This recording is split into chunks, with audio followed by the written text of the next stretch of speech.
Alhamdulillah nahmaduhu wa nasta'inuhu wa nastaghfiruhu wa na'udzu billahi min shururi anfusina wa min sayyiati a'malina may yahdihillahu fala mudilla lahu wa may yudlil fala hadiya lahu. Asyhadu an la ilaha illallah wahdahu la syarika lahu wa asyhadu anna Muhammadan 'abduhu wa rasuluh. Ya ayyuhalladzina amanu taqullaha haqqa tuqatih wa la tamutunna illa wa antum muslimun. Amma ba'du fa inna asdaqal hadits kitabullah wa khairul huda huda Muhammadin sallallahu alaihi wasallam wa syarrul umur muhdatsatuha wa kullu muhdatsatin bid'ah wa kullu bid'atin dhalalah wa kullu dhalalatin finnar. Alhamdulillah pada hari ini Allah mudahkan kita untuk menuntut ilmu di Masjid Ar-Rahman. Semoga sebagaimana dalam sebuah riwayat, orang menggoda ilal masjid, siapa yang datang ke masjid untuk mengajarkan kebaikan, untuk belajar kebaikan, maka dia mendapatkan pahala haji. Mudah-mudahan kita mendapatkan pahala orang yang berhaji karena kita menuntut ilmu di masjid.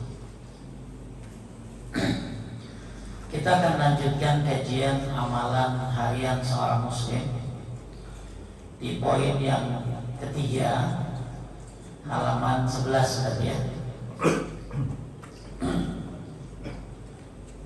Di antara amalan yang harus kita lakukan sehari-hari adalah mendidik anak agar menjadi anak yang saleh yang akan mendoakan Anda. Anak adalah investasi kita.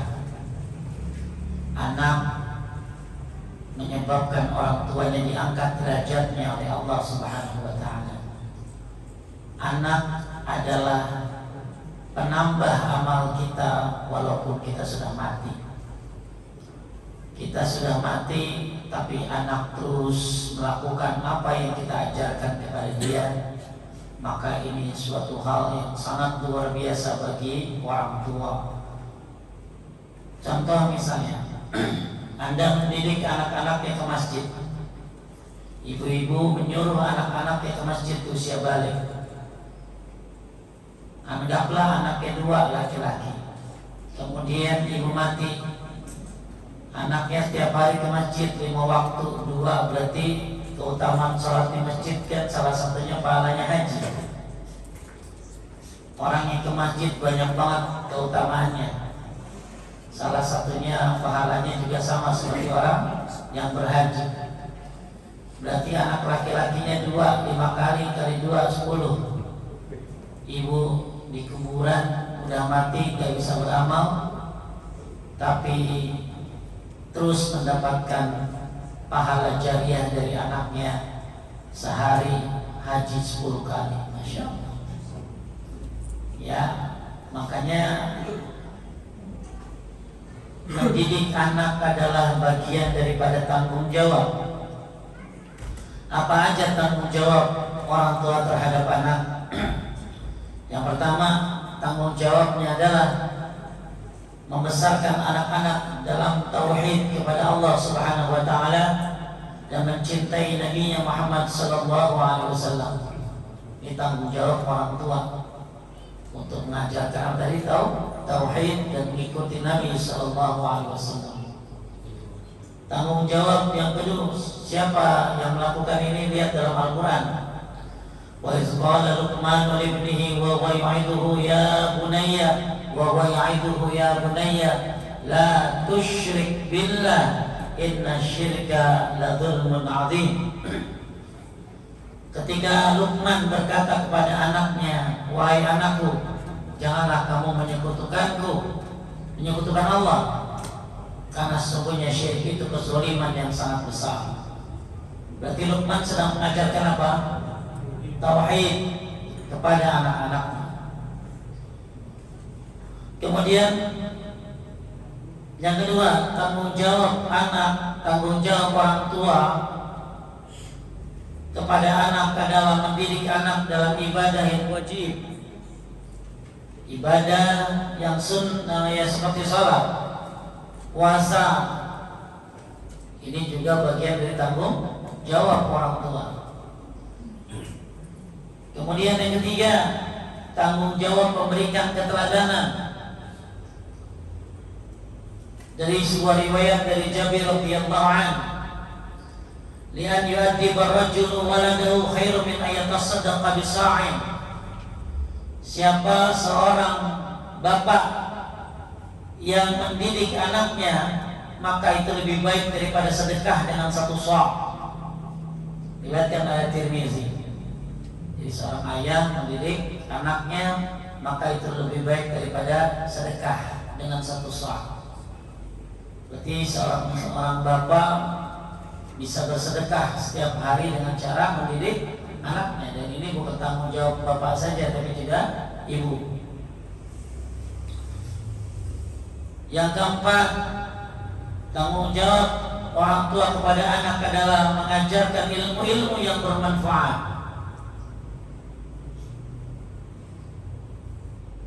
Kemudian yang kelima, tanggung jawab orang tua kepada anak adalah mencukupi kebutuhannya dari yang halal.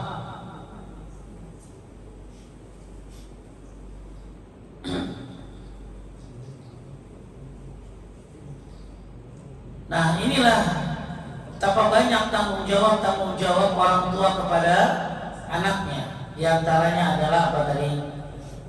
Mendidiknya agar menjadi anak yang apa? Saleh. Oleh karena itu, Rasulullah Shallallahu Alaihi Wasallam bersabda, halaman 11 ya, bagi yang baru gabung. Idza mata al-insanu inqata 'amalu illa min salatin,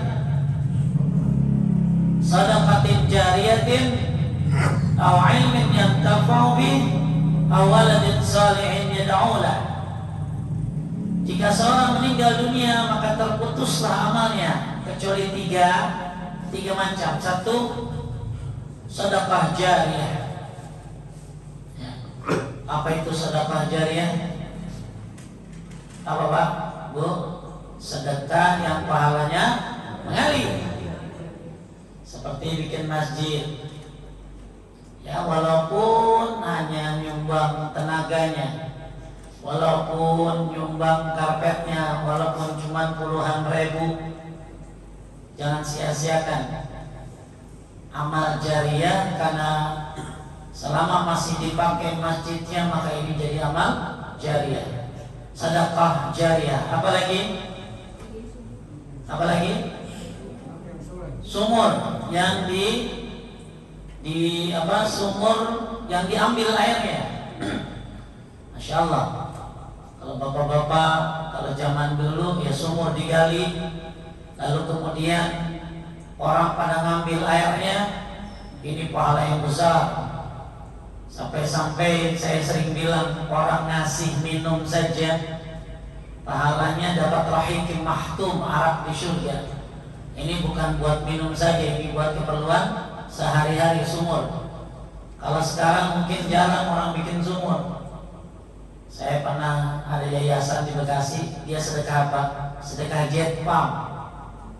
Sedekah jet pump buat daerah-daerah yang susah air, buat musola-musola, masjid-masjid yang mungkin butuh jet pump. Nah, ini sama aja pahalanya. Selama air ini dipakai, antum mati, Masya Allah, pahalanya banyak mengalir. Kita ini kan akan mati, akan istirahat. Istirahat yang sebenarnya adalah di kuburan. Maka orang mati ada dua, imma zahibun ilal habas al kharijun ilal habas. Orang mati ini antara dua, masuk penjara atau keluar dari penjara. Siapa yang mati masuk penjara, orang kafir. Ya, siapa yang mati bebas dari penjara, insya Allah kita.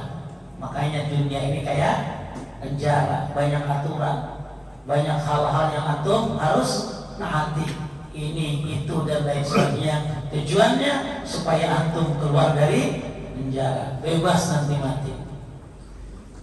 Makanya ada orang meninggal. Kemudian Aisyah berkata kepada Nabi, ya Rasulullah, matat fulana wastarahat. Ibu itu meninggal dunia dan dia sekarang istirahat. Maka Nabi mengatakan, innama yastarih man ghufira lahu. Orang yang istirahat di kuburan adalah orang-orang yang diampuni dosanya oleh Allah Subhanahu wa taala. Kita semua pengen istirahat, tapi gak ada istirahat yang hakiki. Antum mau mana? Mau healing ke puncak macet, capek. Mau healing pinggir sungai, mandi di situ, tetap capek. Ya, mau kemana antum pergi? Gak ada istirahat yang sejati kecuali di kuburan. Kalau antum sudah diampuni dosanya. Maka banyak cara agar kita istirahat di kuburan dengan baik, dengan tenang dan tidur seperti tidurnya pengantin. Yaitu salah satunya adalah kita mencari ampunan Allah Subhanahu wa ta'ala. Termasuk yang membuat kita istirahat adalah ya tadi sedekah jariah. Kenapa pensiunan di sini Pak Kurnia ada pensiun? Ya, kenapa dia tenang? Karena ada investasinya. Investasi di mana, di sini, di situ. Jadi Pak Kurnia sekarang yang tinggal ke masjid aja. Itu di dunia. Pak Heri kenapa tenang? Wih, gimana gas LPG-nya banyak? Ya, di mana-mana. Investasi di mana-mana. Ya. Sehingga ya tinggal nyantai. Ya, itu di dunia. Gimana di akhirat? Kita juga pengen punya investasi. Satunya disebut dari sedekah jariah. Jadi sedekah jariah itu diantaranya adalah apa tadi? Membangun sungai. Ya, membangun sungai. Kemudian sedekah jariah diantaranya adalah bangun rumah buat Ibnu Sabil. Ibnu Sabil ini orang-orang yang lagi dalam perjalanan. Ya, itu jarang orang bikin rumah, banyakkan dikontrakin. Ya, banyakkan motel, hotel dan lain sebagainya. Termasuk sedekah jariah adalah apa? Mengalirkan sungai. Ya, mengalirkan sungai. Jadi bukan hanya bersifat ibadah saja, tapi juga bersifat sosial. Kemudian termasuk sedekah jariah diantaranya adalah ya, makanya gini, kita banyak tahu sedekah jariah itu ya diantaranya amal yang bermanfaat buat mayit. Itu kan banyak orang tahunya amal yang bermanfaat buat mayit banyak kan 3, betul kan? Tadi apa? Sedekah jariah, ilmu yang bermanfaat, amal anak soleh. Ini riwayat Bukhari. Kalau riwayat lainnya banyak. Ya, jadi kalau riwayat Bukhari cuma 3. Antum mati maka nggak ada yang manfaat kecuali 3, sedekah jariah yang manfaat dan anak yang saleh. Tapi kalau dalam riwayat yang lain ini banyak amal-amal jariah. Di antaranya adalah ya tadi sungai, apalagi bangun sumur, buat sekolahan, masjid, rumah buat Ibnu Sabil, kemudian pohon yang ditanam oleh orang yang meninggal. Ini pohon juga termasuk amal jariah. Ya. Ini yang pertama, bahwa kita butuh yang namanya sedekah jariah. Kemudian yang kedua, ilmu yang bermanfaat. Apa yang disebut dengan ilmu bermanfaat ini? Ilmu yang bermanfaat ini adalah ilmu yang mendekatkan diri seseorang kepada Allah Subhanahu wa ta'ala. Tentunya yang disebut ilmu bermanfaat ini adalah khususnya ilmu syariah. Apalagi yang ngajarin baca Al-Quran, Masya Allah, seperti Ustaz Dani, ya, Masya Allah amal jariahnya. Ya, dia banyak ngajarin Al-Quran. Buat yang bisa baca Quran, jangan remehkan. Ada sebuah cerita dari ulama salaf. Ada orang mati, kemudian dia berada di tempat yang indah. Kemudian ditanya, dengan sebab apa antum berada di tempat yang indah ini? Apa jawabannya? Si mayit, karena saya pernah mengajarkan surat Al-Fatihah kepada anak kecil. Ya, antum makanya ibu-ibu bagus Al-Fatihah diajarin, ibu yang ngajarin buat anak. Kalau nggak bisa ya panggil ustadznya, ya, ibu yang manajemennya. Maka ini adalah menjadi apa? Menjadi insya Allah menjadi penerang dalam kubur kita. Kemudian anak yang soleh. Nah, ini yang menjadi bahasan kita, target kita di sini. Poin yang ketiga dari amal harian seorang muslim adalah mendidik anak agar menjadi anak yang soleh yang akan mendoakan Anda. Di sini disebutnya waladin soleh yad'ulah, anak soleh. Nah, kalau kagak soleh gimana? Apa yang disebut dengan anak soleh? Ada dua pendapat ulama. Anak soleh adalah anak yang, ya kalau misalnya anak yang gak soleh, anak yang apa gak soleh, berarti gak bisa dong Pak Ustaz. Nah, ini saya kasihan. Takutnya ya yang kagak soleh gak dapat. Maka ulama bilang yang apa? Kenapa disebut anak soleh? Maka anak solehnya ada dua. Satu, anak soleh itu adalah anak yang tidak melakukan dosa-dosa besar. Itu anak soleh. Ya, anak soleh itu bukan yang dapat parkiran. Gitu dapat parkiran, meski anak soleh. Ya, nggak boleh begitu tuh. Ya, itu mentazkiyah diri sendiri, nggak boleh. Ya, ya. Mau lu dapat jatahnya beda. Meski anak soleh. Makan lu bukannya jadian makan yang banyak bukan karena anak soleh, emang lapar. Ya. Jadi yang disebut dengan anak soleh itu yang pertama adalah anak yang tidak melakukan dosa-dosa besar. Yang kedua, ini yang paling ringan buat kita. Anak soleh adalah anak yang disebut dia beragama Islam, itu anak soleh. Jadi lebih ringan ya. Jadi Bapak Ibu sekalian yang dimuliakan Allah Subhanahu wa taala, mendidik anak adalah salah satu hal yang akan bermanfaat buat kita. Di mana-mana antum melakukan bisnis pasti urusannya apa? Untung, betul? Pengen untung. Kita mendidik anak pun pengen untung, tapi bukan untuk dunia, pengen untung di akhirat. Oleh karena itu, tugas seorang bapak, seorang ibu, siapapun, khususnya yang punya anak, maka diantara tugasnya amalan harian seorang muslim, ya, yaitu mendidik anaknya agar menjadi anak yang soleh dan mendoakannya. Karena ternyata kalau kita mati cuma 3 tadi: sedekah jariah, ilmu yang bermanfaat, dan anak soleh. Dan anak soleh itu ada berapa tadi? 2 model. Satu, anak yang tidak berbuat dosa besar. Mudah-mudahan kita sampai ke tingkat itu. Yang kedua, anak yang disebut anak soleh adalah dia seorang muslim. Baik.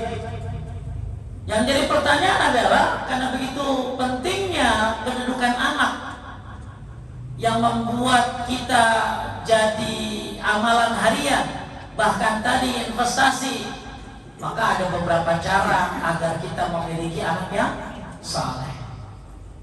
Yang pertama, orang tua senantiasa memperbanyak amal ibadah kepada Allah. Jadi anak soleh ini bukan hanya begini, antum nyekolahin anak di pesantren, bukannya sekedar gitu. Anak soleh itu bukan hanya gua panggil guru ngaji gua, anak gua nggak soleh-soleh, bukan hanya sekedar gitu.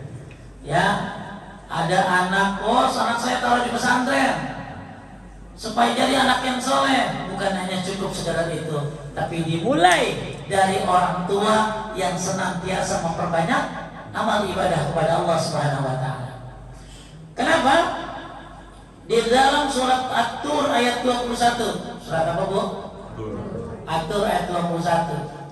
Walladzina amanu wattaba'athum dzurriyyatuhum biimanin alhaqna bihim dzurriyyatahum wa ma alatnahum min amalihim min syai' kullu amrin bima kasabat rahim. Catat nih, ini dalil orang tua bisa berjumpa sama anak di surga. Ini dalil. Saya ulangi ya, surat apa nih? At-Tur 21. Dan di At-Tur ini, kalau kita kan seringnya dengarnya begini, anak ngangkat derajat orang tua. Di At-Tur ayat 21, orang tua ngangkat derajat anak. Coba deh, ibu sering banget dengar. Nanti anak bisa nolong kita loh.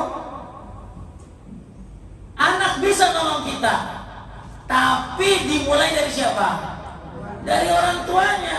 Maka di surat At-Tur ayat 21 ini adalah gara-gara orang tua yang beriman, lalu anak yang ngikutin dia, maka Allah pertemukan mereka di surga. Coba lihat artinya, At-Tur 21. Coba baca patrinya.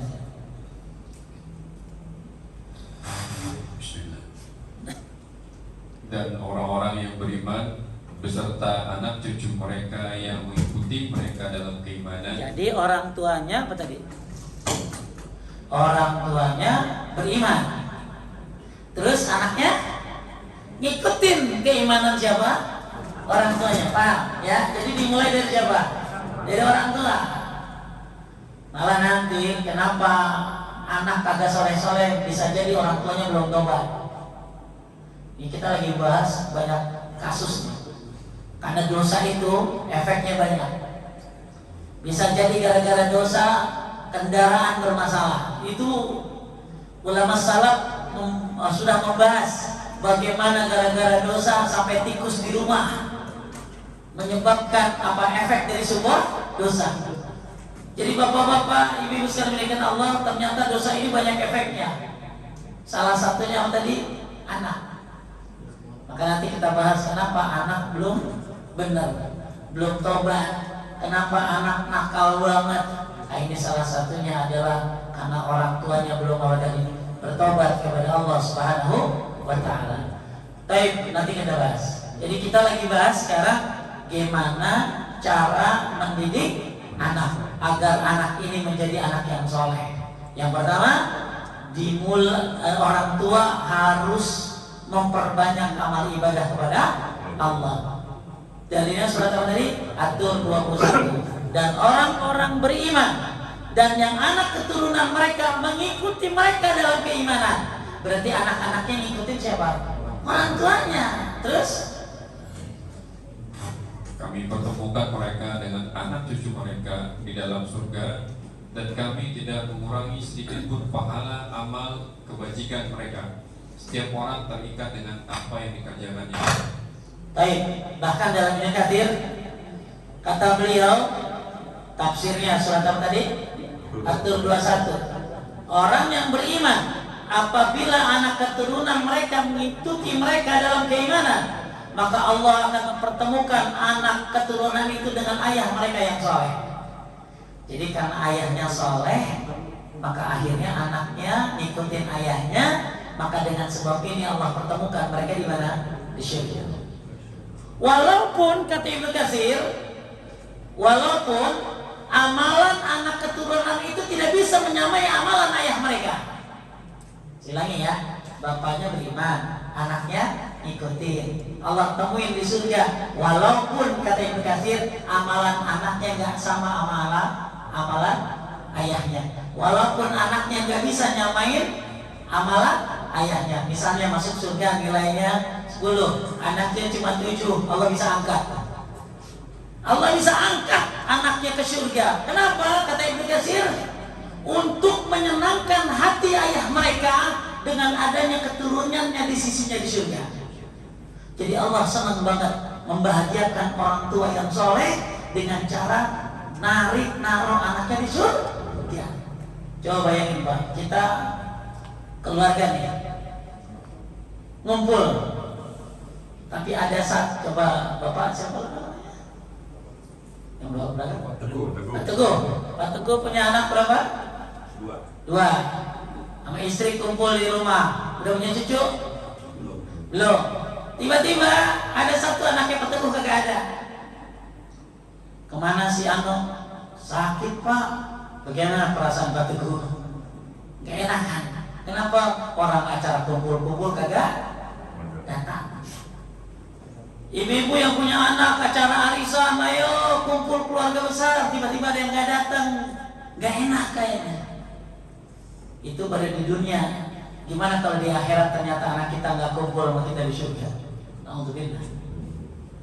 Si A ada, B ada, C mana si C? C mana si C? Ternyata si C nyasar ke neraka. Alhamdulillah. Makanya ketika ya kayak saya kan ada ini anak-anak pengajian begini. Ya kadang-kadang ada yang gak hadir, ya saya ngerasa gak enak. Itu baru orang lain Pak. Ya, ada yang jatuh dari motor aja kita kagak enak perasaannya. Ya, ada yang sakit aja kita nggak enak perasaannya. Ya, padahal dia makannya banyak, kita apa? Kita juga nggak enak gitu loh. Jadi ketika orang lain saja yang biasa ngumpul sama kita nggak hadir, kita nggak enak. Gimana kalau anak kita nggak ada di surga? Makanya siapa yang pengen kumpul dengan anak-anaknya di surga nanti, solehkan dirimu dulu. Maka ketika dirimu soleh, anak-anakmu insya Allah ikutin. Bahkan anaknya bisa ditaruh di surga oleh Allah, walaupun apa, amalnya tidak bisa nyamain orang tuanya. Orang tuanya mau soleh banget, tapi anaknya kurang. Allah kumpulkan bersama orang tuanya di surga. Kenapa? Kata tafsir Ibnu Katsir, dengan Allah senang dengan menghadirkan anak-anaknya orang tua yang soleh ini di surga, membuat senang orang ayahnya tersebut. Maka masya Allah, kirain dimbing yang namanya anak soleh itu ya kita masukin ke pesantren doang. Ternyata harus dimulai dari siapa? Ya, jadi yang merasa goblok masa lalunya nggak ada kata terlambat. Solehkan dirimu sekarang supaya anakku jadi soleh. Ya, yang merasa masa lalunya ibu-ibu ya apalah terserah, solehahkan dirimu sekarang. Maaf ya, kita ini kadang-kadang rela berubah loh demi anak, betul nggak? Banting tulang nyari nafkah demi siapa? Demi anak. Saya sering lihat orang ya naik mobil pagi-pagi. Dulu kan saya sekolah di sana di UIN loh. Saya dari Cijantung bawa mobil, melihat orang-orang dari arah Ciputat ada ke Jakarta, macet luar biasa. Mereka sampai-sampai ada suami istri yang ngapain? Makan di dalam, suap-suapan. Saking nggak sempetnya Pak, takut apa? Takut macet ya. Nggak tahu mandinya di belakang jok kali. Ya, saking apa? Ya demi anak. Bahkan bapak-bapak luar biasa sibuknya. Ya, sambil kajian pun nunggu chattingan ada yang beli. Ya. Siapa? Pokoknya nggak pernah berhenti kita mencari semua demi anak. Supaya nanti anak bisa masuk pesantren, supaya anak ini dan lain sebagainya. Semua kita bisa lakukan demi anak. Lagi, bapak, ibu, kadang rumah tangga ya awet gara-gara siapa? Gara-gara siapa? Gara-gara anak kadang-kadang. Udah gapin, bisa macam-macam lihat tuh anak. Kayak nggak bisa macam-macam ya. Ya, banyak orang. Kenapa rumah tangga tuh awet gara-gara anak? Mohon maaf ya kalau ada kesamaan cerita nih. Mohon maaf ya. Bener ya. Udah dah, sadar apa? Tuh anak udah gede. Sadar dah, ya. Banyak. Maksud saya begini loh. Kenapa kita mau berubah demi anak? Kenapa kita mau cari kerja ya luar biasa demi anak, tapi nggak berusaha beribadah sebanyak-banyaknya? Semoga Allah mensolehkan anak kita. Maka para salaf dulu ada yang baca Quran lama sekali sampai anaknya nanya, ayah kenapa sih baca Quran terus? Supaya kamu jadi anak yang soleh. Nah, jadi jangan sangka kesolehanmu hanya untuk dirimu. Kesolehanmu bisa menyebabkan Allah solehkan juga anak. Kadang-kadang kita taunya ya anak masuk pesantren selesai. Ya, makanya para salaf dulu mengatakan dosa bisa berakibat kepada tunggangan di rumah. Maksudnya apa? Kendaraan bisa berefek pada tikus di rumah. Nah sekarang termasuk dosa bisa berefek kepada anak-anak kita. Maka ini yang pertama, kalau kita pengen menjadi bisa membawa keluarga ke surga, pengen ya supaya anak-anak soleh, maka dimulai dari siapa Bu? Dari orang tua. Ya, nomor 2, apa yang bisa dilakukan supaya anak soleh? Perbuatan baik yang dilakukan orang tua berbuah barokah dan balasan yang baik di sisi Allah. Jadi yang kedua ini tadi kan solehkan dirimu, imankan diri, kuatkan imanmu, perbanyak ketaatan kepada Allah. Itu yang pertama. Yang kedua, lakukan perbuatan-perbuatan baik. Kenapa? Pernah dengar kan? Ya, ada anak kecil, ada nabi, ada 2 orang nabi. Nabi siapa? Nabi Musa sama Nabi Khidir. Melihat rumah yang mau roboh, kemudian ditegakkan oleh mereka berdua. Padahal Nabi Khidir nggak kenal tuh anak, tapi kenapa ditolong? Karena ini anak di rumahnya punya apa tadi? Ayahnya naruh harta karun. Kalau ini rumah roboh, harta karun keluar. Otomatis kalau harta karun keluar, anak kecil nggak bisa pegang duit. Bisa-bisa dibohongin sama anak gede. Maka ditegakkan rumah itu sehingga masuk lagi tuh hartanya ke bawah. Harapannya nanti kalau udah gede, harta ini akan keluar lagi. Kenapa Allah menolong anak kecil ini? Padahal anak kecil apa ibadahnya Pak? Ya, kalau zaman sekarang anak kecil bisa apa? Main gadget doang. Tapi ternyata Allah berfirman, abuhuma salih. Anak kecil ini punya bapak yang saleh. Sa'id bin Jubair meriwayatkan dari Ibnu Abbas radhiyallahu anhu, mereka berdua, siapa berdua nih? Anak ini dijaga dengan sebab kesolehan ayah mereka. Jadi kalau yang punya anak pengen dijaga, dia anak jaganya gimana Bu? Ibu punya anak remaja, apalagi jaganya gimana? Kasih handphone satu-satu. Ya, di mana? Sama siapa? Pulang jam berapa? Bisa bohong? Jago. Ya, jago. Ya, bahkan viral di medsos. Ada seorang anak ditelepon sama ibunya suruh pulang, tapi temannya pakai video satu lagi, video orang itu, video hujan. Kan kedengeran tuh di YouTube tuh hujan gitu ya. Mi, aku belum bisa pulang, hujan.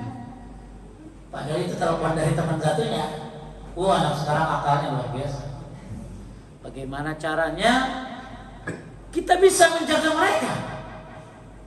Ya, dikasih handphone satu-satu bisa jaga. Mereka lebih pintar dari kita. Dikasih blokir ini, blokir itu, lebih canggih. Mereka tahu VPN yang paling hebat. Anti blokir. Apapun yang dicegah orang tua, anak bisa buka. Lihat mereka pintar semua. Ya, pintar buka. Ya, ya, buka tausiah. Oh, untuk lagian kalau buka tausiah nggak butuh VPN kan Pak? Ya, ya, jadi masya Allah. Ya, gimana cara menjaga mereka? Contoh lagi, siapa yang anaknya di luar negeri? Siapa yang bisa jaga mereka? Saya baru dengar tadi ada bapak-bapak baru pulang dari Jerman. Ternyata Islamofobia itu masih banyak sekali di luar negeri. Sampai-sampai si bapak itu naik taksi, gitu lihat anaknya berjilbab, tinggal ada yang nggak mau, ada yang ngangkut. Yang Islamofobia masih banyak di luar negeri. Sedangkan anaknya ditaruh ke sana, siapa yang bisa jaga mereka? Yang bisa jaga mereka cuma Allah Subhanahu wa Ta'ala. Cuma bagaimana caranya? Caranya adalah kasus ini tadi, anak kecil ini dijaga oleh Allah karena sebab apa tadi? kesolehan orang tuanya. Maka ibu-ibu jangan pernah putus ibadah kepada Allah. Jangan pernah tinggalin zikir pagi sore. Jangan nyangka kalau ibadah yang saya kerjain ini buat saya. Jangan. Ini akan berefek pertolongan Allah buat anak-anak. Maaf ya, lagi masih muda-muda nih. Ya, misalnya antum mungkin ada orang udah mikir begini. Kalau sampai ada istri ngomong begini sama suaminya, "Pih, jangan mati dulu ya." Emang apa? Oh, bingung nanti kalau lu mati gitu. Jadi siapa yang jaga anak-anak kalau kamu mati?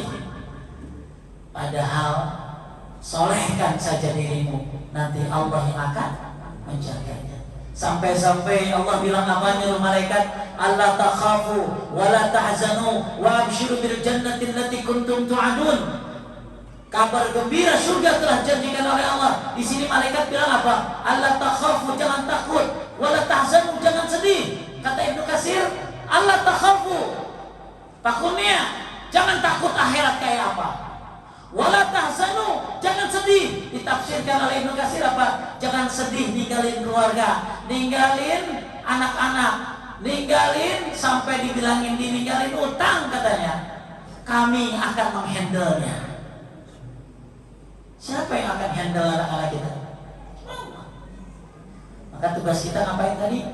Beramal soleh, beribadah.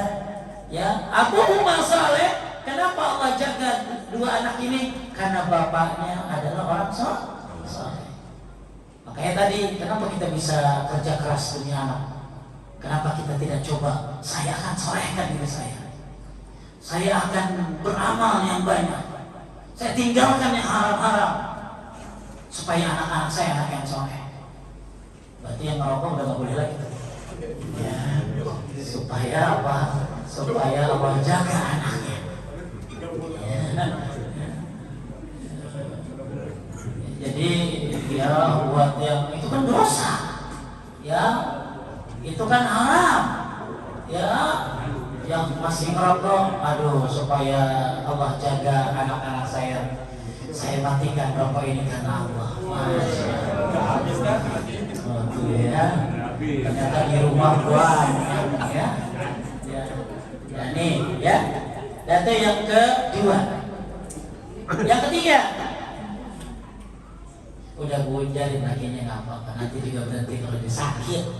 Dia masuk rumah sakit, jantungnya bolong, baru nanti gua rukyah. Biarin aja ya. Aduh.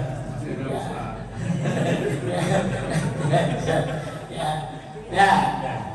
Ibu kan kalau udah ngomongin, waduh ibu susah banget. Ya, ini nanti juga kena gitu loh, ya. Mudah-mudahan jadi saya harus lebih baik. Mudah-mudahan anak jadi dijaga oleh Allah. Ya siapa sih yang bisa jaga anak? Nggak ada. Apalagi yang udah gede-gede. Apalagi zaman gadget begini. Ya Allah ya, kita cuma bisa doa, ibadah. Semoga Allah jaga dia. Ketiga, supaya anak menjadi anak yang saleh, orang tua harus menjaga kehalalan makanan dan minuman dan pakaian yang dipakainya. Ya, orang tua harus jaga makanan, minuman, dan pakaian yang dikenakannya. Kenapa? Karena doanya bisa tidak mustajab karena gara-gara yang haram. Hadis diriwayatkan oleh Muslim. Ada orang berdoa dengan menengadahkan ke langit. Dia bilang apa? Ya Rabb, ya Rabb. Doa. Dalam riwayat sampai Pak itu di atas batu yang dia dudukin sampai legok. Apa legok? Berbolong itu bentuk, saking lama doanya. Tapi Allah belum kabulkan doanya. Kenapa? Wa mashrabahu haram, makanan minumnya haram. Wa ma'kulahu haram, makanannya haram. Wa kaifa yustajab lahu? Wa malbasuhu haram, pakaiannya juga haram. Bagaimana Allah akan menjawab doanya? Maka orang tua dulu, istri zaman dulu ya. Istri zaman dulu kalau suami mau kerja berani ngomong begini. Ya, cari yang halal ya. kami mampu menahan lapar, tapi kami tidak mampu menahan api neraka. Itu perempuan zaman dulu. Ya, dan suaminya dikasih tahu begitu. Iya saya. Sekarang mah, nyari yang banyak. Ya, yang banyak. Ya, coba sekarang kalau ada perempuan yang cari yang halal ya, mami nggak bisa tahan api neraka. Iya tahu.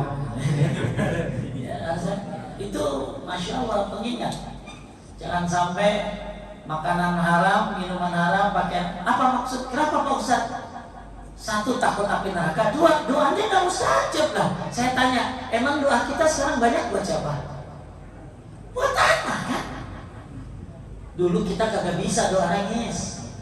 Lagi muda, apa tanggung jawabnya? Ya. Tapi sekarang bisa doa nangis, tangisan. Ya, kenapa?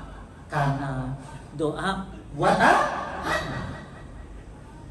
Kita lihat nih, punya anak satu, Dimas. Bisa nangis doa sekarang buat anak? Hah? Bisa nangis doa ya? Iya. Jadi banyak orang dulu nggak bisa nangis doa, begitu udah punya anak. Dua apalagi anaknya sakit, apalagi anaknya kenapa-napa. Ya Allah, ya Allah. Tapi sayang doanya nggak mustajab. Kenapa tadi? Makanannya dan minumannya, pakaiannya haram. Akhirnya doa-doanya buat anak gak diterima. Ya Allah, anak saya pengen begini. Makanan lo gimana? Minuman lo gimana? Pakaian lo gimana? Ya. Kemudian yang keempat, agar kita punya anak yang saleh, kita harus punya semangat, motivasi. Apa motivasinya? Ingatlah kesolehan anak akan mengangkat derajat orang tua. Coba Bu dari ulang. Pertama, agar anak soleh, pertama gimana Bu? Solehkan dirimu. Terus perbuatan baik orang tua akan berefek kepada anak. Ya, makanya kalau ternyata dan ibu-ibu nggak boleh lebay ya, kalau ibu-ibu udah meninggal apa, jangan terlalu takut. Anak ada yang ngurus. Siapa? Allah. Asal ibunya taat kepada Allah. Gak usah mikirin laki Bu. Ya, sampai ada ibu-ibu pesen wasiat sama anak-anaknya, kalau mami mati cegah ayahmu tidak lagi. Itu zalim. Saya pernah lihat itu aki-aki bohong baik, nangis boy. Terus saya anaknya sampai konsultasi, bapak nangis mulu Pak Ustaz, mau kawin lagi. Maksudnya karena ibunya udah meninggal. Siapa yang bisa ngurusin dengan benar-benar kecuali istri kan? Lah anak mau ngurusin gitu-gitu doang. Anak yang bisa ngurusin maksimal tuh ayahnya, orang apa bapak ya, istrinya. Istrinya udah gak ada. Anaknya kagak percaya, nggak mungkin Pak Ustaz. Ayah saya itu orang yang setia. Coba tanya. Benar. Iya. Saya ingat banget waktu masih pakai kijang kapsul, nyari ke Cianjur, dapat 3. Saya suruh milih Niki mana nih? 60, 50, 40 ada tuh. Wah akhirnya memang keren. Dia milih 40. Jadi jangan nggak usah lebay begitu, nggak usah. Kan ada ibu suka lebay. Saya nanti kalau di surga Pak Ustaz nggak akan mau berbagi dengan bidadari.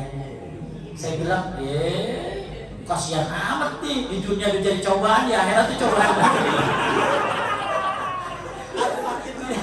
Udah di dunia dilarang, di akhirat dilarang lagi. Istri kayak apa begitu gitu. Akhirnya saya bilang gini, Bu, di akhirat mah kagak ada, di surga mah kagak ada cemburu, ya kan? Gak ada cemburu. Angga tetap kagak mau, saya mau Ustaz bagi-bagi bidadari itu. Laki saya. Ya. Saya bilang gini, udah capek Pak punya pikiran begini Pak. Saya bilang gini, lebay banget ya. Saya bilang gini, udah deh ibu masuk surga aja dulu. Ya. Nanti kalau udah masuk surga baru kita bahas itu loh. masuk belum, bahasanya terlalu jauh. Ya, jadi ya udah, ya kita kan ketakutan banget sama anak, terlalu takut. Ya tanyalah yang profesional. Kita ketakutan berlebihan. Masa depan gaya apa? Yang penting kita doa, kita kasih yang terbaik. Nanti bagaimana serahkan kepada Allah. Ternyata selanjutnya tinggal kita merubah diri sendiri. Tambah taat, tambah soleh. Mudah Allah solehkan. Sampai ada yang cerita, si anak itu susah berubahnya, tapi begitu kematian ibunya baru dia berubah. Jangan main-main bu, kata-kata udah sholat belum. Maka bikin kesan-kesan yang indah buat anak-anak tuh. Malas kita gendong dia ke masjid, dia akan ada di otak dia tuh nanti. Ya, motivasi anaknya untuk pokoknya segala hal. Mungkin kata-kata udah sholat belum, itu benar kata-kata apa ya? Kata-kata yang dibenci oleh anaknya. Tapi kalau ibunya meninggal, kata-kata itu akan jadi pedoman dia nanti. Ada sebuah, saya nggak tahu itu konten gimana ya. Itu ada seorang anak muda bangun dari tempat tidurnya langsung ngomong begini keluar kamar. Ya. Dia berhenti sebentar merenung. Bapak gua kan udah meninggal. Udah nggak ada lagi. Ternyata dia keluar. Ya kata-kata udah sholat belum. Nah, anak kan paling gedek ditanya begitu kadang-kadang. Sholat nah, jawabnya malah kadang-kadang nembak mulu dia.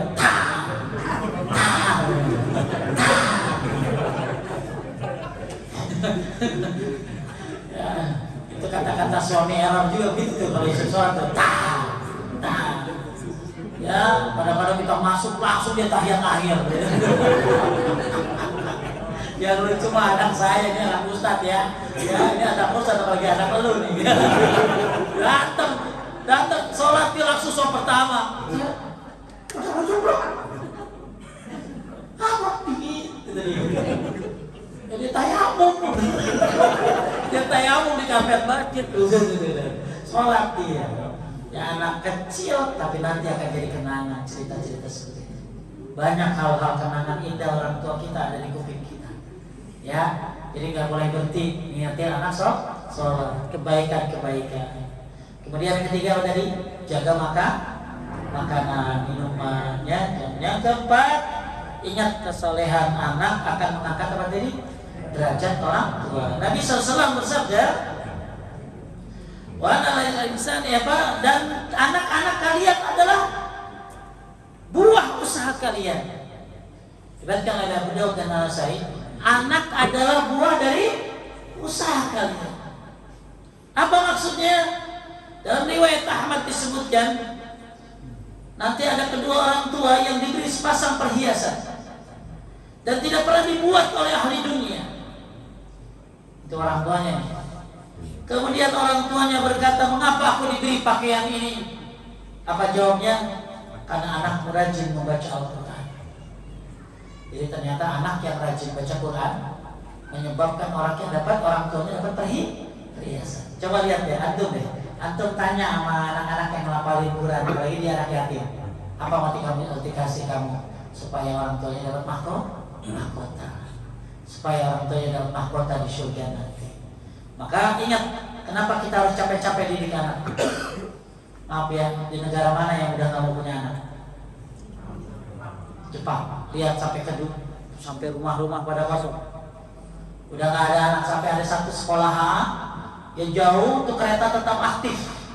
Padahal yang isinya penumpangnya cuma satu orang. Kenapa? Karena itu dia masih belum selesai sekolahnya di sekolah itu. Gak ada yang sekolah lagi kecuali dia. Di Jepang, ya kurang anak. Bahkan di negara mana tuh, di Malaysia apa? Ya sebelah mana? Ya makanya banyak negara-negara yang kurang anak kecilnya. Sehingga akhirnya disuruhlah suaminya oleh negara dibiayai kalau untuk nikah lagi. Ini di Jepang, ya silakan ya, malah dibiayai di Jepang. Ya, kenapa? Supaya punya anak. Ya ke Jepang ya. Jadi banyak sekali intinya amal yang bisa dilakukan oleh anak ternyata menyebabkan orang tuanya naik derajat. Nah ya, kemudian ini harus kita pikirin. Ya Allah, kalau saya didik anak berarti kan banyak orang tua yang nggak mau tahu urusan pendidikan anak. Makanya ada namanya apa tuh namanya yang sekolah dari sampai sore. Apa tuh dari pagi sampai sore? Apa namanya? Bukan pesantren, apa itu? Full day, ya. Full day, ya. Biaya nambah, apa nambah, kata ya.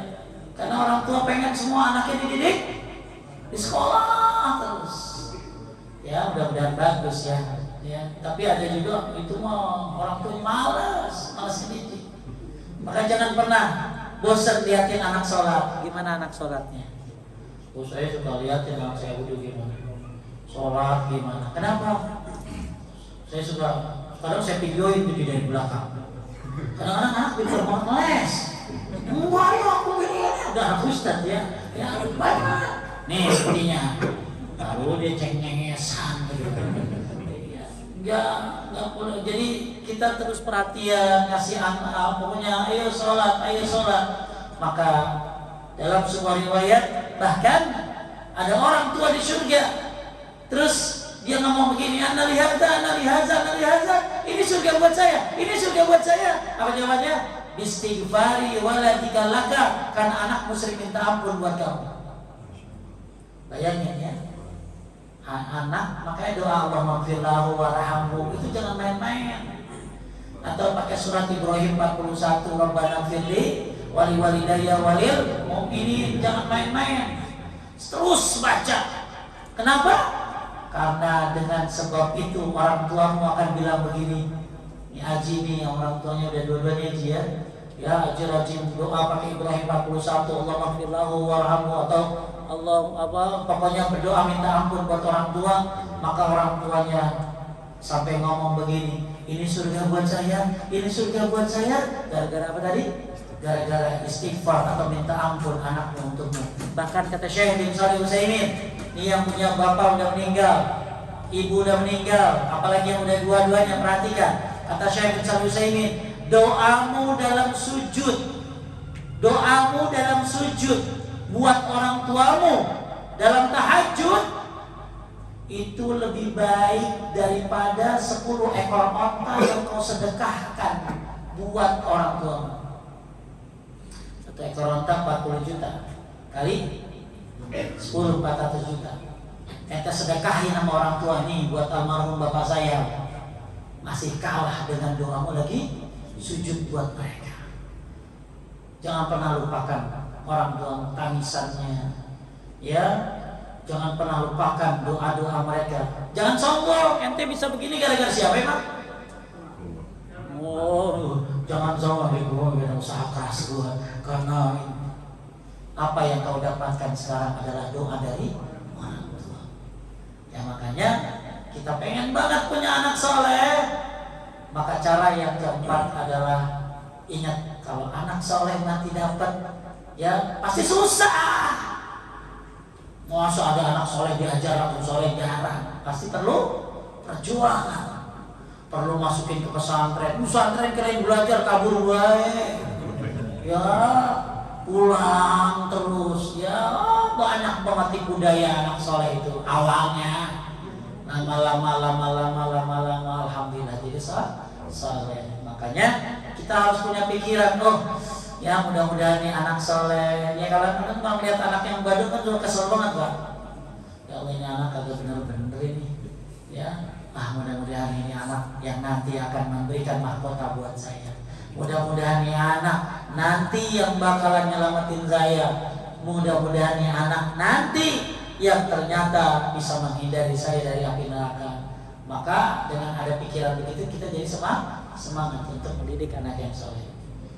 Yang kelima, agar kita bisa memiliki anak yang soleh, berjuang keraslah anak-anakmu agar terhindar dari api neraka. Sebagaimana surat At-Tahrim ayat 6, Qu anfusakum wa ahlikum nar, jagalah dirimu dan keluargamu dari api neraka. Kita lihat tafsirnya. Tadi surat apa? At-Tahrim ayat 6. Ini banyak orang tahu. Jagalah dirimu dan keluargamu dari api neraka. Bagaimana caranya? Ibnu Abbas berkata dalam tafsir Ibnu Katsir, didiklah keluargamu agar taat kepada Allah. Jadi supaya anak terhindar dari api neraka, keluarga terhindar dari api neraka, didik mereka. Didik mereka untuk taat.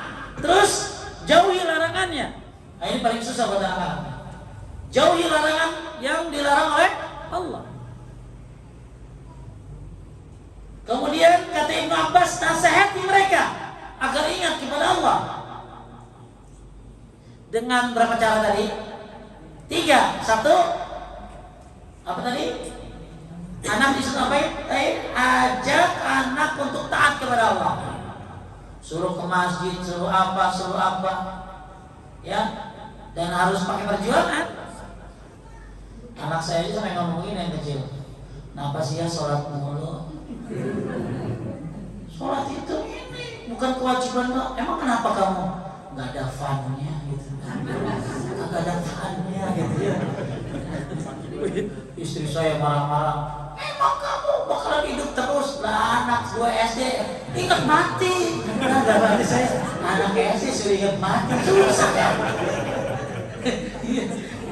Mungkin saking keselnya bingung kali ngomong gimana. Anak sekarang pintar-pintar ngomongnya luar biasa. Ya, emang kenapa? Nggak ada fun-nya gitu. Ya. Jadi istri saya langsung ngomong, ingat mati kamu. Nanti kamu bakalan begini ditanya di alam kubur. Anak 2 SD susah juga. Tapi istri saya itu saking kasih mungkin keselnya betapa anak sekarang bisa jawab gitu. Ya, saya cuma jawab sholat itu hiburan justru. Sholat itu hiburan. Jadi arihna bis sholat kata Nabi buat Bilal kepada Bilal. Hibur kami dengan sholat. Istirahatkan kami dengan. Jadi sholat itu adalah istirahat, kita tuh resting di sholat itu. Ya. Tapi ya anak namanya ya, tetap harus disuruh gitu lah ya. Dan jadi kata Ibnu Abbas menafsirkan surat At-Tahrim ayat berapa Bu? 6. Jagalah dirimu dan keluargamu dari api neraka. 1. Didiklah keluargamu untuk taat kepada Allah. 2. Jauhi dari larangan-larangannya. 3. Senantiasa ingatkan dia untuk ingat kepada Allah. Berarti ibu harus punya, bapak harus punya, terus ingetin, gak boleh bosan. Hatta walau tuh anak udah kawin. Kadang-kadang kita suka gini ya, udah nikah tanggung jawab suaminya, enggak. Tetap kita tanya gimana dah salatnya, ibadahnya. Ya. Kata Ibnu Abbas, dengan 3 cara ini maka mereka akan selamat dari neraka insyaallah. Bapak Ibu sekalian yang dimuliakan Allah Subhanahu wa taala, ini sedikit dari apa tadi, dari hal-hal yang bisa kita lakukan untuk anak. Yang terakhir, jangan pernah berhenti berdoa. Apa doanya biasanya Bapak Ibu supaya anak soleh?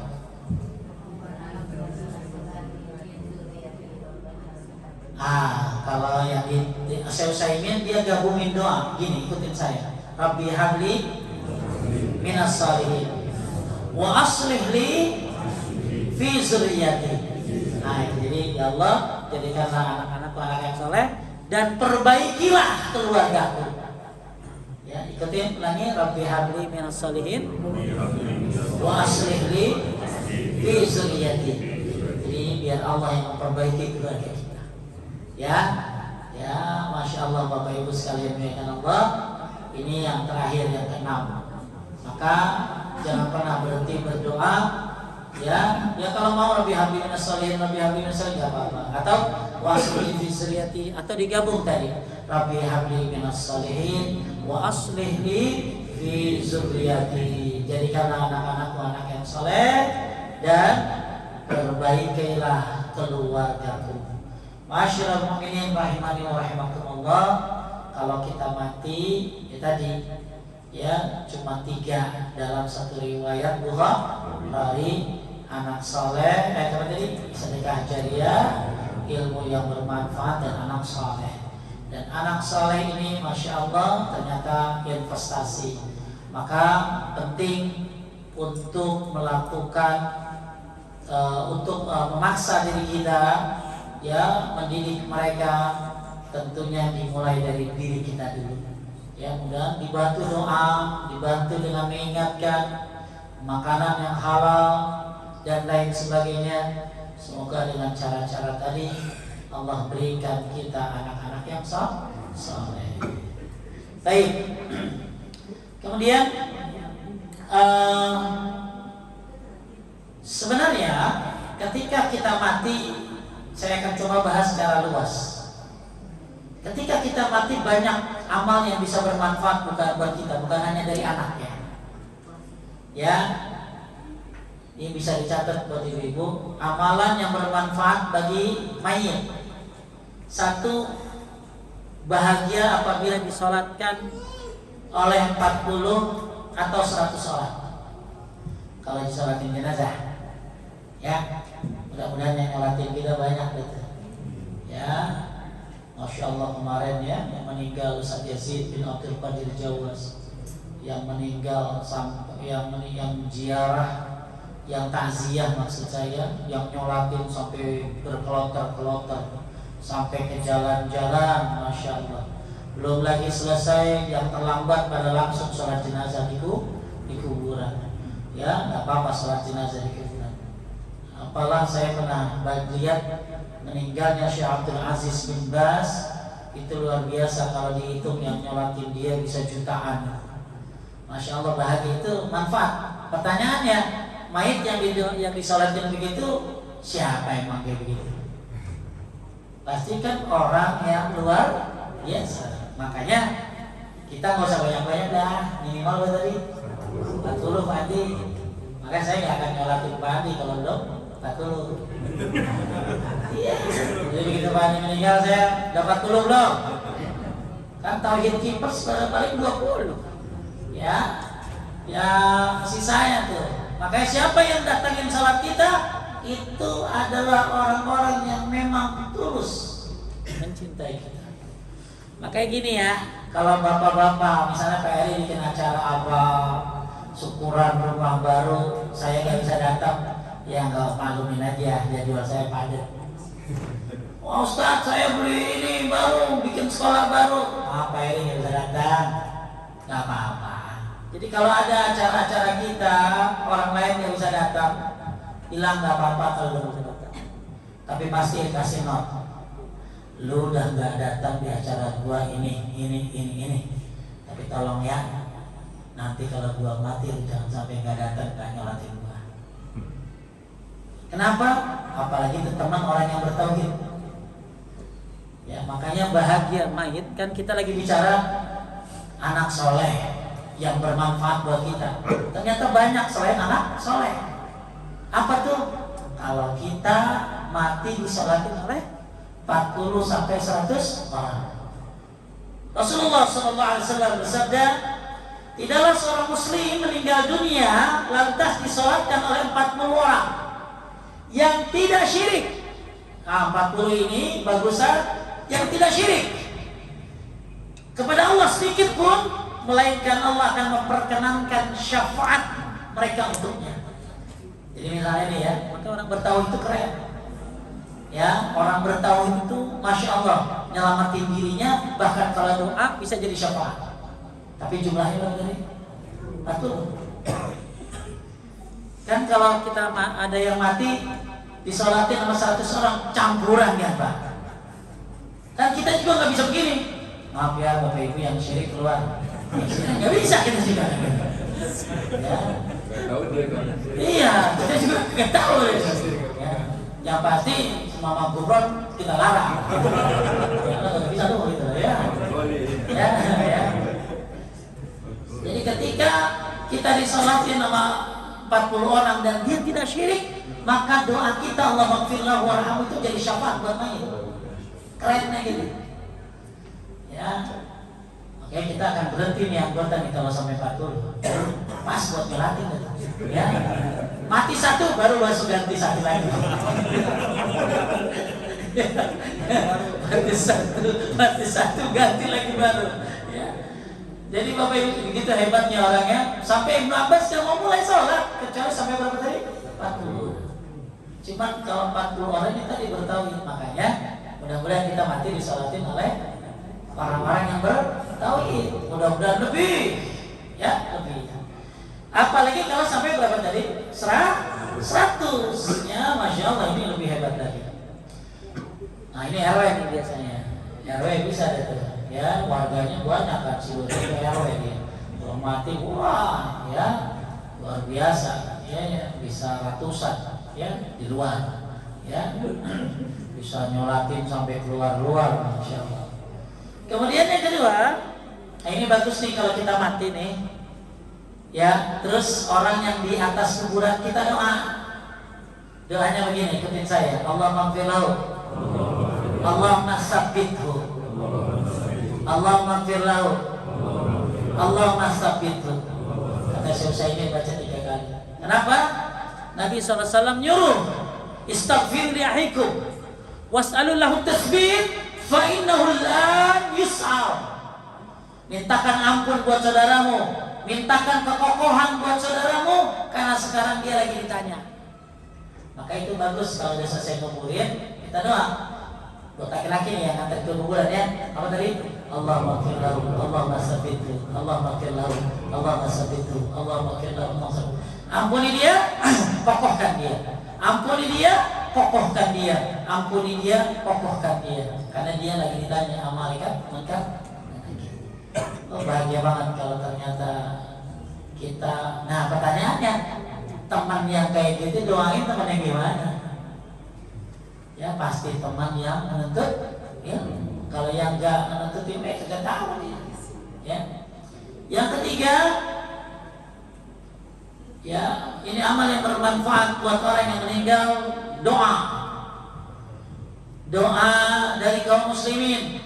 Makanya yang enggak enaknya jadi orang Islam, Pak, itu dia dapat doa umum, dapat doa khusus. Doa umum dari siapa? Kaum muslimin muslimat, minimal setiap hari Jumat. Coba lihat ya, khotib Jumat seminggu sekali itu setiap Jumat di seluruh dunia ngomong apa?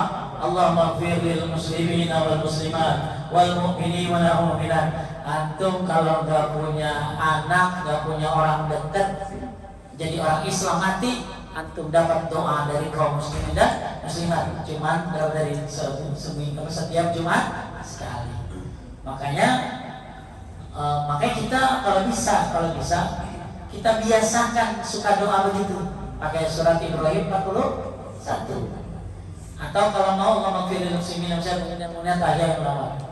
Dan siapa yang doain orang lain, man istaghfara lil mu'minin wal mu'minat kataballahu bi kulli mu'minin wa mu'minatin hasanah. Siapa yang minta ampun buat kaum mukminin mukminat, dia mendapatkan kebaikan sebanyak kaum mukminin mukminat.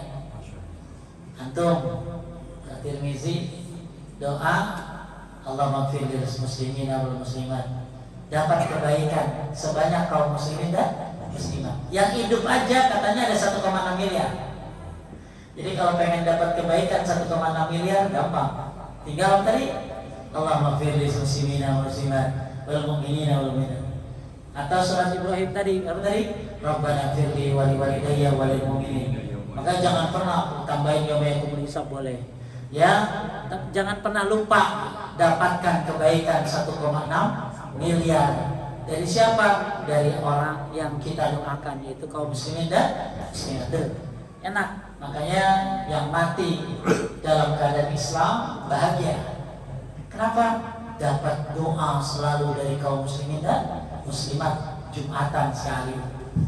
Apalagi yang punya anak soleh, wah itu mah doanya luar biasa. Ya, ke berapa tuh? Keempat ya. Teruslah beramal soleh yang dicontohkan oleh mayit selama tidak melanggar syariat. Misalnya bapaknya biasa tahajud, bagus anaknya terusin. Ya, bapaknya tuh suka banget sholat duha, maka bagus anaknya ngapain? Terusin. Berarti apa?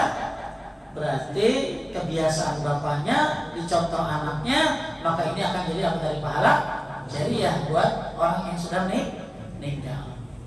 Bapaknya biasa banget Pak Ustaz, dia setelah juga sholat di masjid, maka anak yang baik lanjutkan kebiasaan. Ya. Kemudian yang kelima yang manfaat buat mayit kalau kita mati selain anak yang saleh, pelunasan hutang. Ini masya Allah pelunasan hutang. Mudah-mudahan sebelum mati kita hutangnya lunas ya semuanya. Kenapa? Siapa yang terlepas darinya ruhnya dan bebas dari 3 hal. Apa 3 hal itu? 1 sombong, 2 gulul atau khianat, dan 3 hutang. Maka dia akan masuk surga. Mudah-mudahan kita bebas dari sombong, bebas dari gulul atau khianat, bebas dari hutang. Maka Allah mudahkan kita masuk surga. Ya, maka bagus ya. Dan siapa yang punya hutang mati, maka nanti bayarnya pakai amal, karena nggak ada dinar dan dirham. Hadis riwayat oleh Ibnu Majah. Maka segera lunasi hutang. Jangan tunda-tunda. Ya, potong kompas, jual aset supaya lunas hutang-hutang kita. Kenapa? Karena orang mati yang masih memiliki hutang 1 dirham, maka hutang tersebut akan dilunasi pakai kebaikannya. Ya, makanya Nabi nggak mau nyolatin orang kalau punya hutang sampai ada yang menjamin. Makanya kita kalau lagi sholat jenazah suka ada yang ngapain tuh? Siapa yang masih punya urusan hubungi ini keluarga. Maka akhirnya Nabi begitu ada yang jamin baru Nabi nyolatin. Habis nyolatin ditanya lagi utangnya yang menjaminnya tuh, sudah ya Rasulullah, sudah dibayar. Apa katanya? Sekarang telah dingin kulitnya. Berarti kemarin, berarti tadi gimana? Panas. Ya, sekarang telah dingin kulitnya. Bahkan ya kata Imam Al-Iraqi, orang yang masih punya hutang maka dia akan menggantung, tidak jelas selamat kagak binasa. Maka ada doa bagus sebelum salam apa?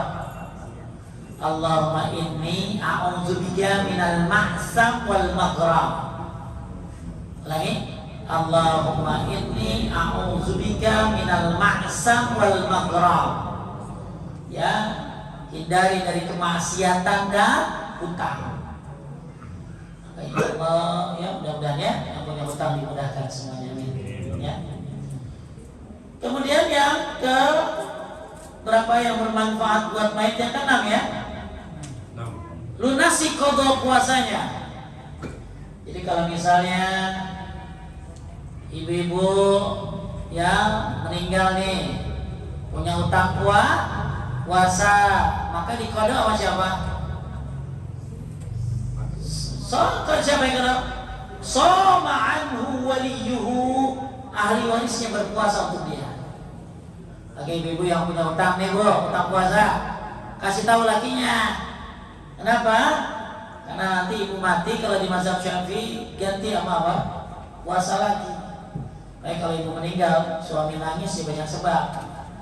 Ya, apa nangis? Kata maklum hutang puasa banyak buah mati. Nah kalau di mazhab Imam Ahmad ganti pakai fidyah. Ganti pakai fidyah. Ya. Maka ya buat ibu-ibu yang punya hutang puasa atau bapak-bapak yang Ramadan gabung puasa, segera bayarkan fidyahnya. Atau kalau yang haid tadi, kalau di mazhab Syafi'i pakai puasa lagi, atau kalau di mazhab Imam Ahmad pakai fidyah. Dan fidyah itu berbentuk apa? Fidyah itu berbentuk apa?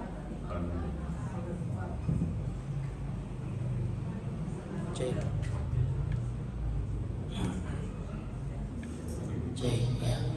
Fidyah itu berbentuk makanan, bukan uang, ibu ya. Jangan pakai uang. Dan yang dikasih pakai miskin. Jangan keluar ya traktir teman-teman. Udah kenyang. Itu fidyah ya tadi ya. Ya. Jadi yang dikasih itu orang ya makan fidyah gua. Fidyah itu buat fakir miskin ya. Dah, terus Udah, emang dari ini cek Pak. Ini speakernya. Ada ya, maaf. Kemudian yang ke-8, tunaikan nazarnya. Jadi kalau orang tua punya utang, bayar, itu nyelamatin dia, bermanfaat buat dia.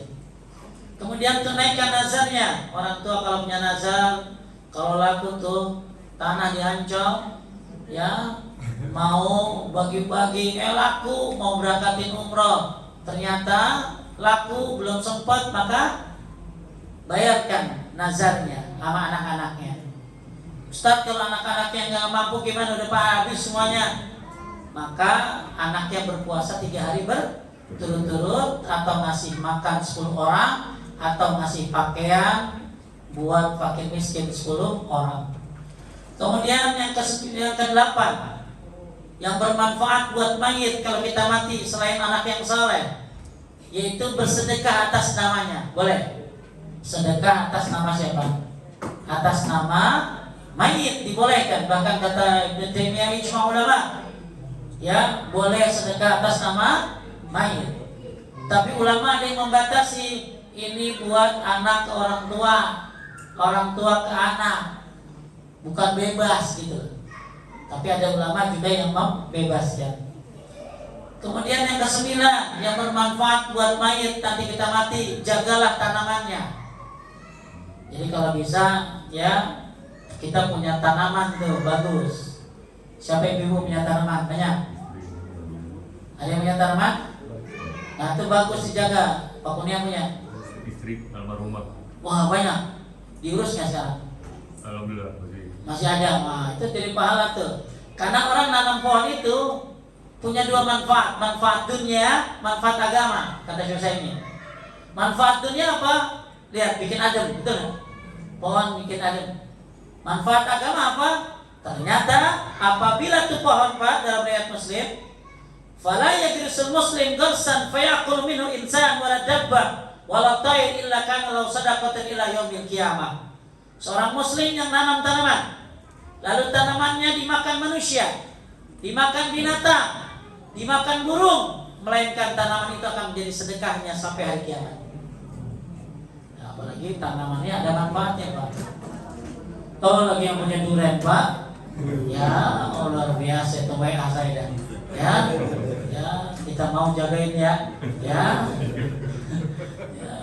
Jadi yang punya pohon bagus, ya pohon yang berbuah kalau bisa, atau pohon obat. Manfaat dunia bikin orang segar matanya, manfaat agama ternyata dimakan sama burung, kalau lawar itu jadi pahala sedekah buat yang nanam. Ada yang punya pohon, Bu, segera miliki pohon. Ya, yang punya tanah di kampung, daripada kagak tanamin pohon apa kayak Ustaz dicolongin, jadi yang sedekah buat ibu, yang nyolong dosa. Tapi ibu yang punya jadi pahala sedekah. Habis makan kalong, jangan marah, sedekah sama kalong itu. Ya, jadi pahala sedekah. Habis dimakan burung tuh anggur Brazil, gak apa-apa. Ya, emang saya mah nanam bukan buat dijual, buat nanam apa tadi, sedekah. Masya Allah, ya. Kemudian 10, tinggalkan kebiasaan buruk orang tua. Ya, orang tua sebaik apapun pasti ada kebiasaan buruk. Misalnya orang tua yang merokok, jangan diterusin ya anak-anaknya kalau bisa. Ya, nah itu berbahaya sekali kalau diterusin, akan jadi dosa jariah. Pokoknya kita habisin sampai berhenti, ya.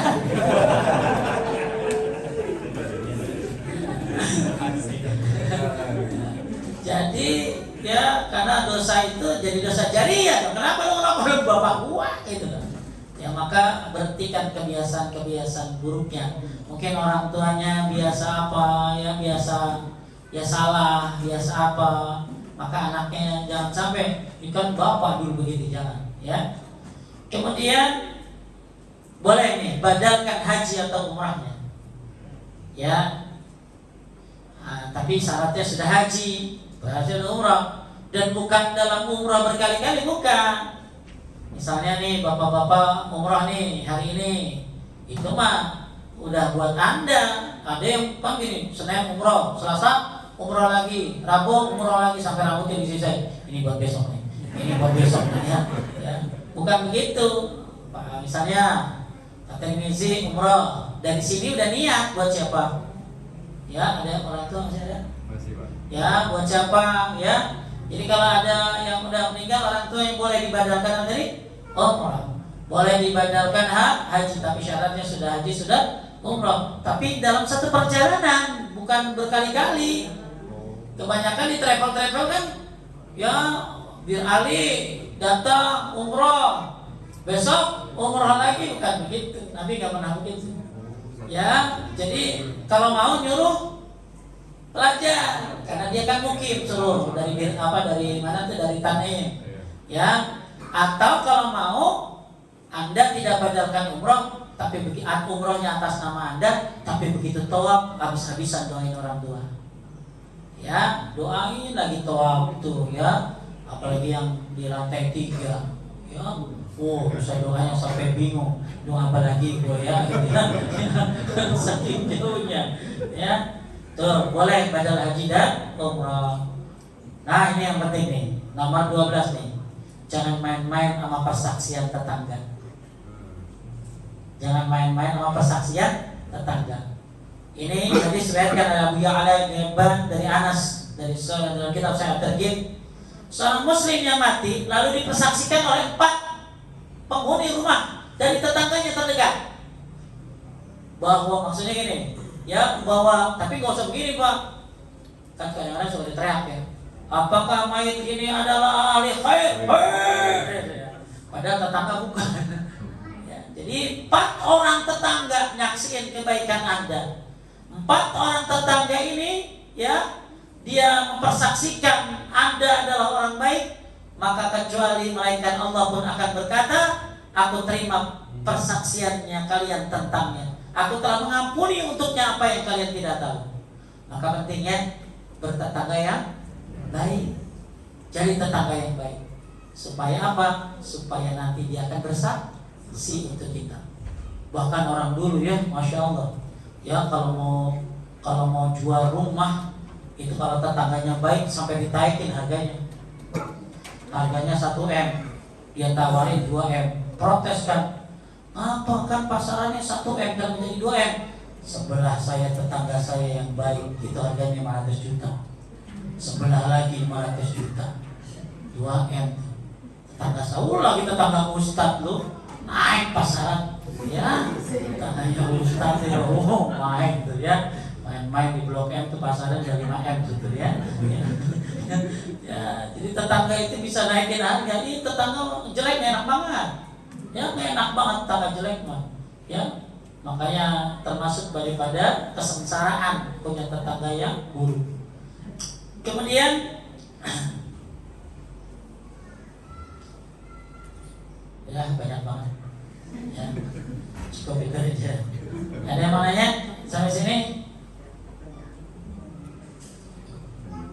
Jadi kita tadi bahas dua bahasan ya. Bahasan yang pertama apa tadi? Amal bagaimana cara mendidik anak yang saleh ya, 6 poin tadi. Kalau cara yang kedua, poin yang kedua lagi kita bahas apa tadi? Amal yang bermanfaat selain tadi anak yang saleh. Ternyata banyak ya, ternyata banyak. Tadi sumur belum dibahas, betul nggak? Sumur belum dibahas ya. Apa tadi lagi? Sungai yang dialirkan belum lagi kita bicara masjid yang dibangun, masih banyak sekali ya, masih banyak sekali. Mudah-mudahan sebelum mati kita sudah diampuni dosanya, dan ketika mati Masya Allah banyak sekali amal jariah yang bisa kita dapatkan khususnya dari anak yang saleh. Baik, ada yang mau nanya Ibu?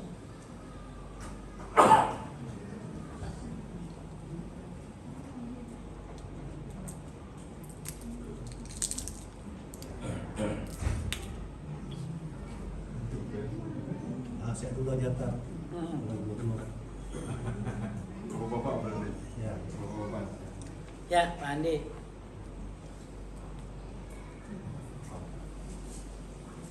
Assalamualaikum. Kalau tadi anak yang soleh dapat menolong orang tuanya, yang dimaksud anak itu laki-laki dan perempuan. Boleh apa enggak saja? Dua-duanya, laki-laki dan perempuan. Ya, cuman kalau istilah soleh itu kalau dicari ungkapan satu soleh berarti termasuk laki dan perempuan. Ya, kayak gini, kita percaya kepada takdir, kan diucapin satu. Padahal takdir itu ada takdir baik dan takdir buruk. Jadi ketika dibahas, ya, Rabbi habli minas solihin, bukan berarti anak yang perempuan, gagal. Jadi kalau itu bicara, contoh bapak kalau meninggal di mana kalau sholat jenazah apa bacanya? Kan kita tahu tuh laki perempuan. Kita bilangnya apa? Allahumma ighfir lahum warhamhum, pakai hum. Ya, maksudnya kalau dia perempuan termasuk tidak di dalamnya. Lagi Pak? Yang bisa mengajak, misalkan ayah yang soleh dapat mengajak mengangkat anaknya mengajak masuk, apakah suami bisa mengajak istri dan sebagainya? Bisa ngajak di sini Pak, bisa dalam arti kata syafaat. Jadi gini, nanti kita ini kan yang ngasih syafaat tuh pertama syafaat satu milik Allah. Qulillah syafa'atu jami'an. Syafaat itu semua milik Allah. Nanti ada syafaatul uzma, syafaat yang besar yaitu yang dititipkan kepada Rasulullah SAW. Nanti ada juga syafaat buat dari orang-orang saleh. Ya, pertanyaannya Pak Andi, kalau Pak Andi dikasih tapi syarat syafaat apa? Satu, tidak menyekutukan Allah, nggak boleh syirik.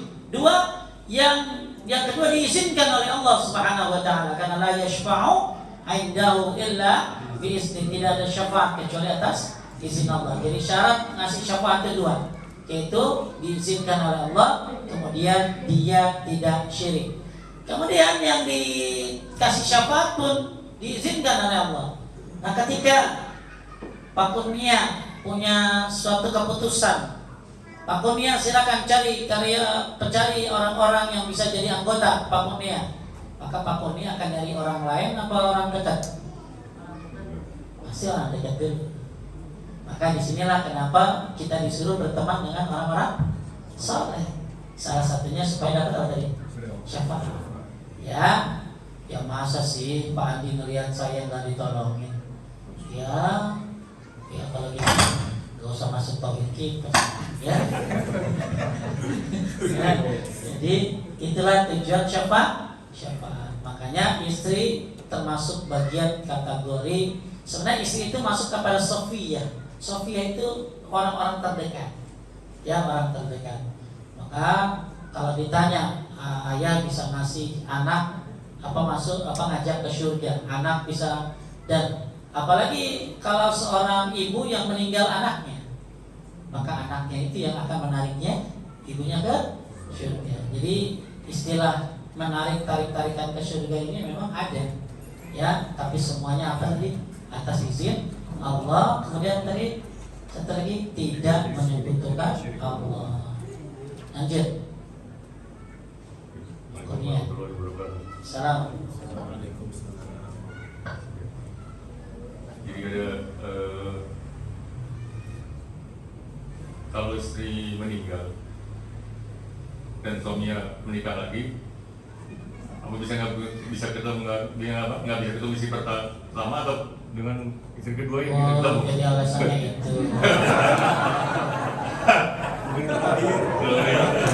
Alasannya itu. Jadi takut yang ketemu sama istri yang pertama gitu ya. Apa keduanya ketemu gitu? Terus kalau dua-duanya ketemu, Bapak mau? Pak, istri itu justru yang kejadiannya sebaliknya Pak. Kalau begitu ya Nabi nggak akan ketemu sama istri-istrinya yang lain dong. Paham nggak? Justru yang kebalikannya, istri itu justru istrinya. Makanya Ummu Darda itu nggak mau nikah lagi.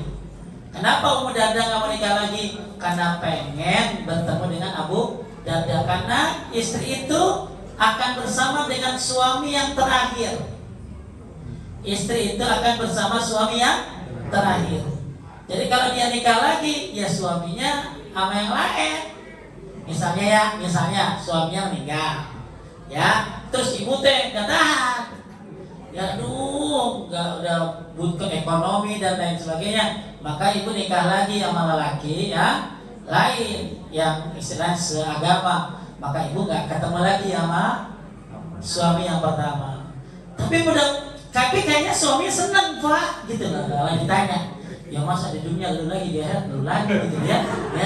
Jadi ya jadi istri akan bersama dengan suami yang terakhir. Tapi kalau suami yang kedua ini ternyata tidak saleh dan tidak masuk surga, maka dia kembali kepada suami yang pertama gitu. Jadi Pak Kurnia bebas sebenarnya kedudukannya.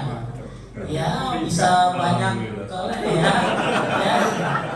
ya segeralah ya segera Pak Eri tolong dibikinin undangan apa ya di manajemen walimahan ya, jadi nanti bisa dapat dua-duanya Pak Kurnia ya. Yang penting Pak Kurnia Pak bukan masalah ketemunya ya, mudah-mudahan kita layak masuk surga. Ya, tadi pertanyaannya punya Pak Kurnia masuk surga aja dulu gitu lah ya. Nanti baru di sana nanti ada planning apa, nah itu ya. Tapi yang pasti kalau misalnya Pak Kurnia nggak bisa ketemu sama yang pertama yang udah meninggal ya berarti Nabi gimana? Ya bisa Pak ya. Nanti kita bantu cari misalnya. Ya, asal masuk surga aja dulu gitu ya. Ya amin ya. Udah ada jawab? Ya, ada jalan. Saya sih banyak Pak. Ya. Ya saya. Ya. Ada lagi Pak? Ya, yang kedua adab membawa anak ke masjid. Baik. Jadi kebetulan juga di masjid ini ada beberapa jamaah komplit karena yang bawa anak tidak di bawah pengawasannya gitu kan, sehingga mengganggu kehusuan yang sholat gitu. Jadi gini, kalau misalnya anak ke masjid itu ada syarat-syaratnya. Yang dibawa itu anak yang paham dengan perintah. Kan ada anak yang kalau dibilang gini, diam. Tapi ada anak yang mau ditabuk juga dia nggak bisa. Nah itu mah jangan dibawa ke masjid. Yang balita maksudnya, ya. Kan ada yang begitu Pak ya. Ada anak kalau dikasih tahu, shh, diam Pak.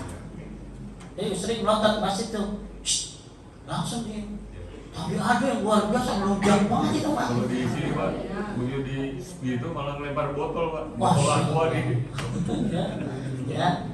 Nah, jadi anak yang kayak tadi sekali dikasih tahu diam itu boleh.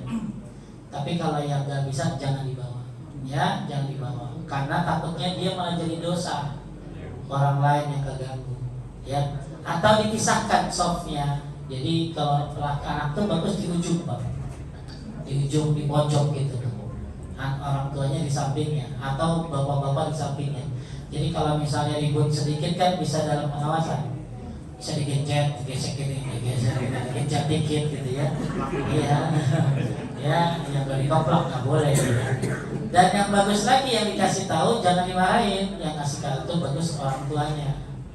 Karena anak kan bagus ke masjid, ya. Tapi kita kadang-kadang marahin anaknya, nggak kasih tahu orang tuanya. Jadi bagus dikasih tahu orang tuanya dengan cara yang baik, yang ma'ruf, ya. Mungkin dengan cara gimana lah, saya nggak tahu caranya bilangnya. Di mana-mana Pak problem itu. Jadi satu sisi kita tetap ya Hasan Hussein kan ke masjid juga. Ya. Jadi kalau nggak diajakin sayang. Tapi kalau diajakin ya kadang-kadang nggak beraturan. Ya. Malah waktu kemarin di Asof Pak banyak anak kecil yang ke masjid. Ternyata mereka punya misi. Apa misi Pak? Itu kotak amal dibobol. Sampai kasus polisi itu kan. Masuk CCTV. Jadi mereka datang ke masjid sering jamaah tapi di belakang bercanda. Terus ketangkapnya kapan? Dia datang waktu duha. Kira kita mau sholat duha kali anak kecil segitu Pak ya. Ternyata yang kotak amal dibobol ya. Akhirnya ternyata anak kecil itu ditangkap polisi ya udah biasa begitu ya.